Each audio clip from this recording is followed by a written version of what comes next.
આ રીતે ચાલુ જ રાખવું છે. તમે સામેથી લો, પછી હું મને ઇન્સ્ટામાં મૂકી દઉં. આ રીતે પકડવા. તો ચાલુ નથી કરો ને. ચાલુ જ છે, ઓનલાઈન જ છે. ફોકસ કરવી જ પડે ને.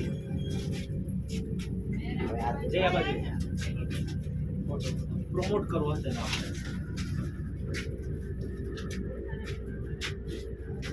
ઇન્સ્ટામાં મૂકી દે સ્ટોરીમાં.